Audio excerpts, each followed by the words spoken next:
Salam sejahtera, terima kasih karena bersama dengan saya di Nazilin Unity Channel. Wah, ini satu keputusan yang kita tunggu-tunggu. Baru-baru ini, Muhyiddin mengatakan bahwa perlu ada RCI untuk case Yusuf Raude. Netizen juga mencadangkan ada RCI untuk menantu Muhyiddin. Karena tak balik-balik lagi kan, Muhyiddin ada di Malaysia tapi menantunya entah kemana.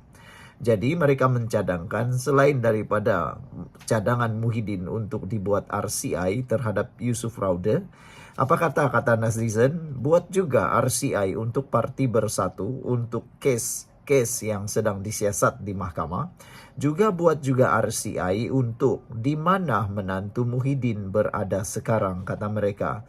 Bagaimana dia boleh terlepas, dan yang paling pelik sekali, kalau dia tak bersalah, kenapa melarikan diri? Kalau dia betul, pasti dia tidak akan lari. Itu RCI yang dituntut oleh netizen terhadap Muhyiddin.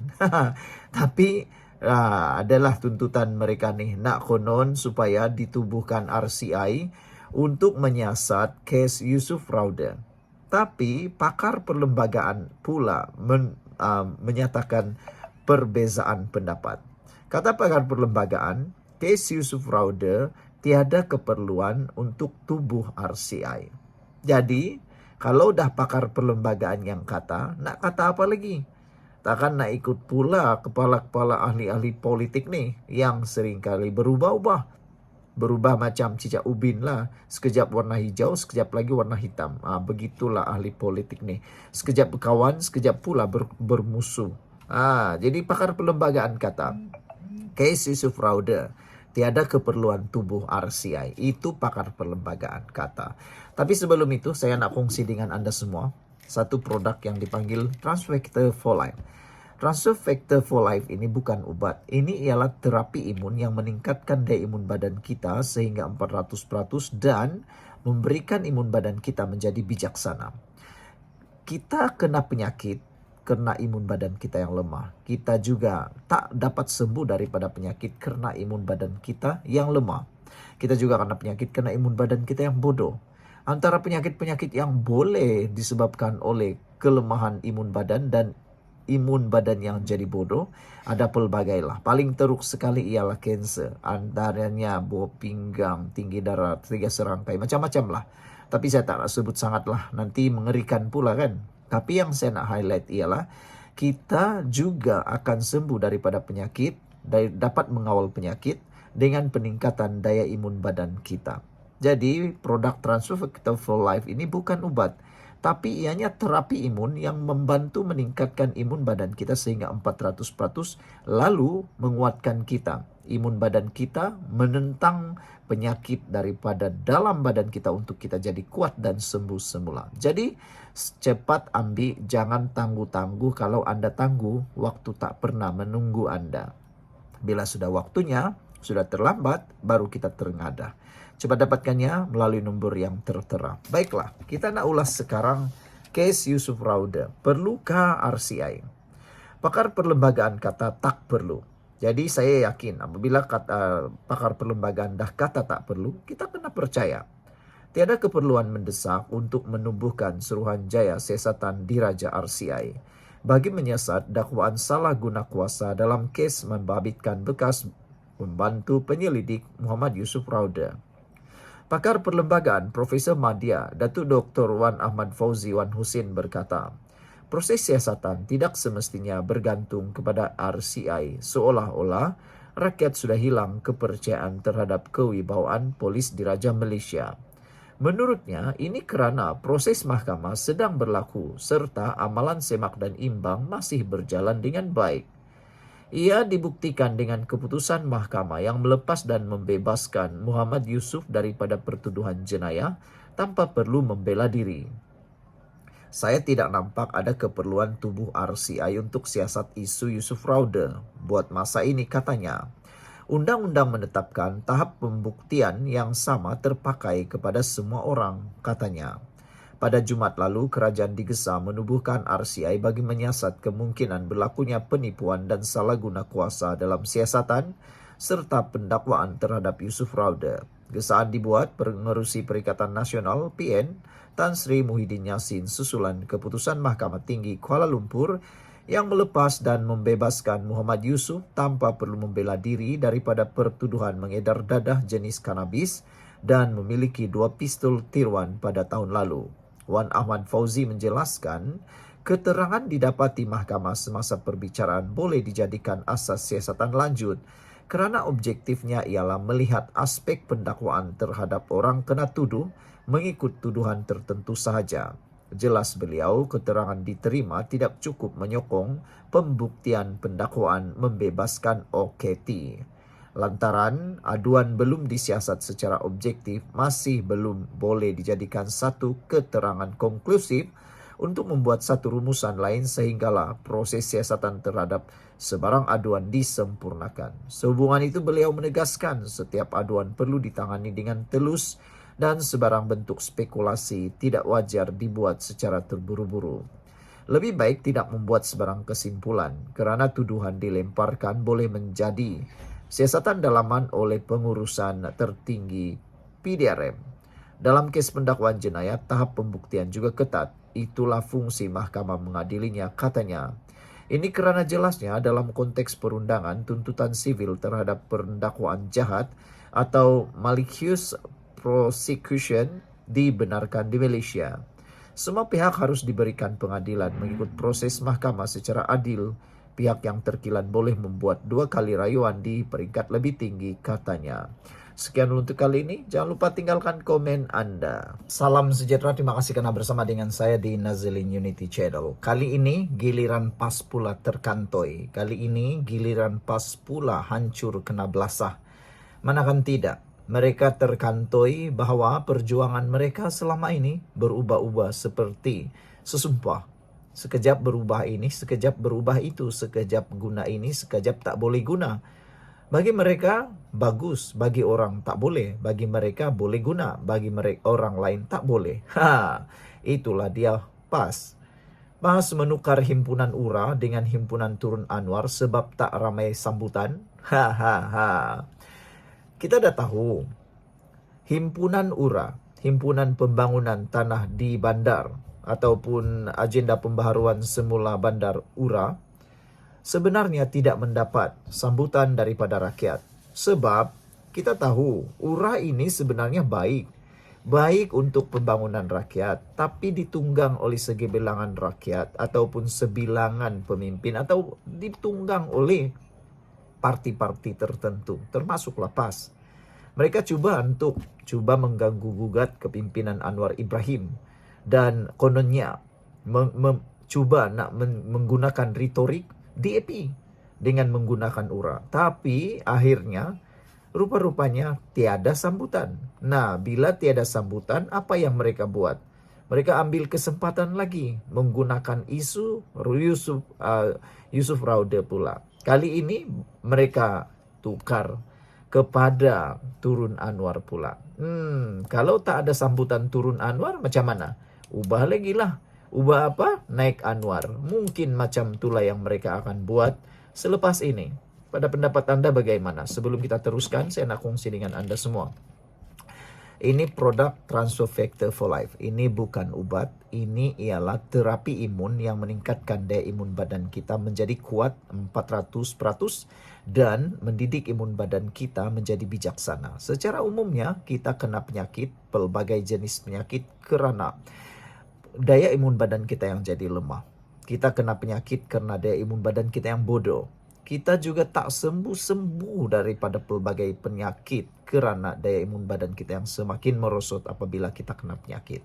Jadi, Transfer Factor for Life ini satu saja yang paling menarik untuk kita hurai sebentar ini ialah dia meningkatkan daya imun badan kita. Dengan peningkatan daya imun badan kita, kita boleh sembuh daripada semua jenis penyakit. Siapa yang nak mendapatkan produk yang hebat ini, lulus KKM, halal pula tu, dapatkannya melalui nombor telefon yang tertera. Hubungi secara WhatsApp. Okey? Saya akan membantu anda sebaik yang mungkin. Baiklah. Jangan tunggu lama-lama, jangan sampai anda sudah terlambat. Mencegah lebih baik daripada mengubati. Cepat mendapatkannya. Baiklah.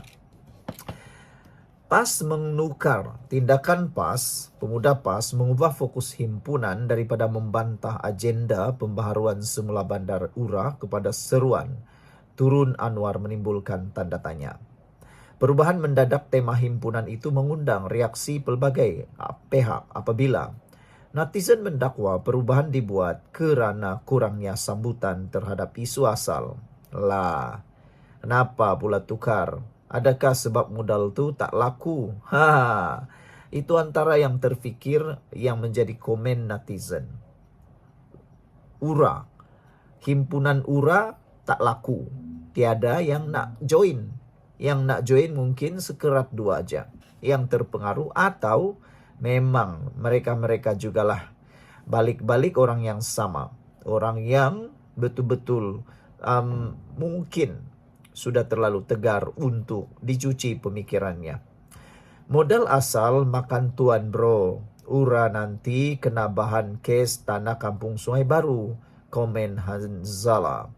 Demikian antara komen yang ditinggalkan netizen pada satu laporan media mengenai perkembangan terbaru berkaitan penganjuran himpunan berkenan.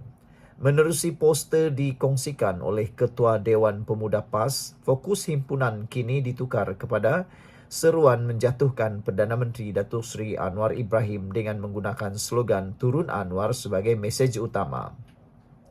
Warga maya menyindir perubahan itu sebagai cubaan untuk mengalihkan perhatian daripada kemelut dalaman parti susulan ura-ura kononnya Presiden PAS Tan Sri Abdul Hadi Awang bakal berundur daripada jawatan yang disandangnya. Tidak hanya itu, ada yang menyarankan pembangkang lebih peka terhadap isu yang memberi kesan langsung kepada rakyat. Dari sibuk pasal Ura, baiklah korang buat demo gesah hukuman lebih berat pada pemandu lori dan bas yang banyak bunuh orang. Adalah juga faedahnya kepada rakyat, kata Pak Uda. Terdahulu, Ketua Pemuda PAS Afnan Hakimi mendakwa semua isu yang berlaku sejak pentadbiran kerajaan Madani adalah berpunca daripada orang yang bernama Anwar Ibrahim. Atas sebab itulah katanya pemuda PAS mengisytiharkan himpunan pada 26 Julai nanti ditukar kepada himpunan Turun Anwar. Entahlah, aku pun dah pening dah. Mereka dah tak ada isu lain selain himpunan Turun Anwar. Tengoklah nanti berapa orang yang datang. Aku rasa mungkin 10 orang je kot yang datang. Paling ramai pun 100 je lah. Paling ramai, paling banyak lah 500 lah. Macam tu lah. Itu pun paling banyak sekali. Apa pula pendapat anda? Adakah yang ramai datang? Tinggalkan komen anda. Salam sejahtera. Terima kasih kerana bersama dengan saya di Nazilin Unity Channel. Mengejutkan kita semua. Pemimpin besar PAS yang dicanang-canangkan bakal menjadi Perdana Menteri mewakili PAS. Akhirnya letak jawatan, lepas jawatan. Siapa lagi kalau bukan Menteri Besar Terengganu. Dia bukan letak jawatan sebagai Menteri Besar Terengganu. Tetapi dia telah letak jawatan sebagai yang di-Pertua PAS Marang. Bah, apalah yang akan berlaku selepas ini? Orang Sabah kata bah. Apalah yang akan berlaku dengan PAS selepas ini? Tak lama lagi. Kita mesti ingat. Bulan September, kalau saya tak silap, akan ada pemilihan PAS di peringkat pusat untuk memilih pemimpin. Adakah ini tanda-tanda akan berlakunya pergeseran baru dalam PAS dan perpecahan baru dalam PAS? Karena sebelum ini, PAS juga sudah berpecah menjadi dua, yaitu Parti Amanah. Silap-silap hari bulan, oleh kerana tidak kepuasan hati, mungkin berlaku tidak puasan hati Muhammad Samsuri atau Dr. Sam, dia mungkin akan menyertai Parti Amanah. Siapa tahu, kita semua tak tahu. Manalah tahu kan? Walau bagaimanapun, saudara-saudara sekalian, yang sebenarnya yang berlaku ialah Samsuri Mokhtar telah pun melepaskan jawatan beliau sebagai yang dipertua untuk PAS di Marang. Hari ini, Menteri Besar Terengganu, Datuk Seri Dr. Samsuri Mokhtar mengumumkan pengunduran daripada jawatan yang dipertua PAS Marang semalam. Wah, ini satu berita yang cukup mengejutkan seluruh politik Malaysia. Adakah anda rasa Samsuri bakal menjadi Perdana Menteri lagi? Atau mungkinkah dia akan keluar tiba-tiba daripada PAS? Sebelum kita teruskan ulasan itu, saya nak perkenalkan kepada Anda semua. Ini ialah Transfer Factor for Life. Ini bukan obat. Ini bukan obat, tapi ini adalah terapi imun yang meningkatkan daya imun badan kita sehingga 400%. Apabila imun badan kita jadi lemah, secara umumnya kita kena penyakit. Pelbagai jenis penyakit kita kena apabila imun badan kita lemah dan bodoh. Antara penyakit-penyakit yang biasa kita dengar termasuklah kanser, buah pinggang, kencing manis, tinggi darah, 3 serangkai, sakit kepala, masuk angin, macam-macam lah. Apalagi penyakit yang kita boleh sebut. Ngeri saya nak kata. Tapi dengan peningkatan daya imun tubuh badan kita, kita boleh sembuh daripada semua jenis penyakit. Ini bukan obat, tapi meningkatkan daya imun tubuh badan kita. Apabila imun badan kita meningkat dan dididik menjadi bijaksana, ia yang akan menyerang penyakit kita daripada dalam. Dia yang akan berjuang, imun badan kita yang akan berjuang daripada dalam tubuh badan kita untuk melawan semua jenis penyakit. Anda sebut sajalah penyakit apa yang Anda miliki atau Anda takut. Dengan peningkatan daya imun tubuh badan, kita jadi sembuh. Ini bukan obat, tapi terapi imun, meningkatkan daya imun badan kita, mendidik imun badan kita menjadi bijaksana. Jadi, saudara, jangan tunggu lama-lama, jangan sampai Anda sudah menyesal, semakin parah baru ambil keputusan. Nasihat saya, lebih baik mencegah, lebih baik mengawal daripada dia terus merebak. Pada waktu sudah terlambat, segala-galanya sudah tidak berguna lagi. Dapatkan produk ini melalui nomor telepon yang tertera. Baik, kita nak ulas sekali lagi tentang politik. Itu cerita tentang kesehatan. Macam mana nak berpolitik kalau tak sehat? Nah, itulah ramai orang marah, konon jual ubat dan macam-macam lagi. Tahukah Anda bahwa produk ini sudah ramai yang mendapat manfaatnya? Jadi Anda bila lagi? Apa? Itu cerita tentang kesehatan kita. Baik, Ahmad Samsuri Mukhtar yang juga naib pengerusi naib Presiden PAS membuat pengumuman itu pada mesyuarat agung tahunan PAS kawasan Marang. Katanya keputusan itu dibuat bagi memberi ruang kepada barisan kepimpinan baharu untuk menyambung perjuangan parti. Kata beliau, saya undur kerana yakin sudah tiba masanya untuk individu lain menyambung perjuangan. Kepimpinan ini bukan milik individu, ia milik jemaah, katanya memetik laporan portal rasmi kerajaan negeri hari ini. Susulan peletangan jawatan itu, Timbalan YDP PAS Marang, Datuk Muhammad Nur Hamzah yang di-Pertua Dewan Undangan Negeri Terengganu diumumkan sebagai pengganti Ahmad Samsuri. Selain itu, jawatan Timbalan YDP PAS Marang disandang Datuk Arifin Deraman yang juga ahli Dewan Undangan Negeri Alur Limbat, manakala naib YDP di pangku Wan Zuki Wan Ismail. Ketiga-tiga jawatan itu diumumkan menang tanpa bertanding. Saudara, ini satu kejutan besar kepada kita semua. Sekarang nak tanyalah, siapa sebenarnya yang sedang bergolak? Pakatan Harapan Kapas, Pakatan Harapan K ataupun Perikatan Nasional. Baru tadi saja kita dapat maklumat, kononnya ada berita kabar angin mengatakan PAS dan Bersatu kini sedang semakin tenat. PAS dan Bersatu kini dah semakin tenat dalam Perikatan Nasional. Masing-masing mahu menonjolkan diri, siapa paling hero, siapa paling kuat, siapa yang paling relevan diangkat menjadi Perdana Menteri, diangkat jadi pejuang kepada perjuangan mereka yang mahu memperjuangkan Melayu Islam. Jadi kita akan tengok nanti selepas ini siapa yang akan terkena. Ada yang menjangkakan Muhyiddin akan bawa keluar Parti Bersatu daripada Perikatan Nasional. Kita pun tak tahu. Politik ini apa-apapun boleh berlaku. Tinggalkan komen Anda. Sekian dulu untuk kali ini. Jangan lupa tinggalkan komen Anda.